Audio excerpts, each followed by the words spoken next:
Je suis ici dans le village de Senghor, c'est à une cinquantaine de kilomètres de Ziguinchor et si vous voyez cette visière et cette tenue de protection, c'est par mesure de sécurité puisque la piste sur laquelle je me trouve en ce moment est soupçonnée de contenir des mines. Et depuis le 2 juin, les équipes de handicap international sont en train de passer la zone au peigne fin pour permettre aux populations de pouvoir avoir accès à cette piste qui relie deux villages, des populations qui pour la plupart ont abandonné leurs terres du fait de la crise qui a longtemps frappé cette zone sud du Sénégal.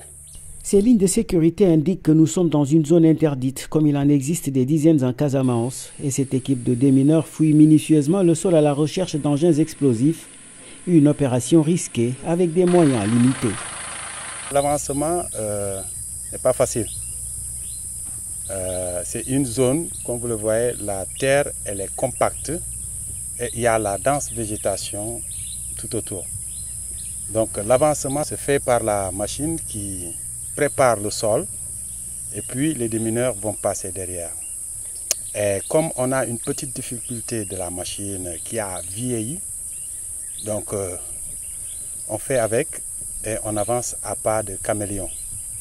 Sur les 2390, 10 mètres qui ont été identifiés, soupçonnés dangereux. Donc aujourd'hui, on est à plus de 1200 mètres déjà réalisés.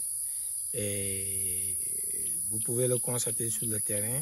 Et la difficulté aujourd'hui, c'est par rapport à la saison des pluies qui s'installe.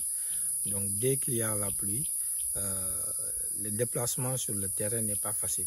Donc, du coup, chaque centimètre conquis est une victoire pour les démineurs, une lueur d'espoir pour les villageois. Car depuis que l'un des leurs a sauté sur une mine, les populations de Senghor vivent dans une peur permanente. Depuis notre retour, nous sommes hantés par les mines que nous avons trouvées ici. L'armée est venue et a pu désamorcer certaines, mais depuis qu'il y a eu un accident, la peur est encore là. Personne ne peut plus se déplacer comme il veut, même pour aller dans les champs. Tout le monde a peur. Des milliers d'autres villageois vivent la même situation en Casamance alors que les opérations du Centre national d'action anti-mines du Sénégal sont au ralenti ces dernières années.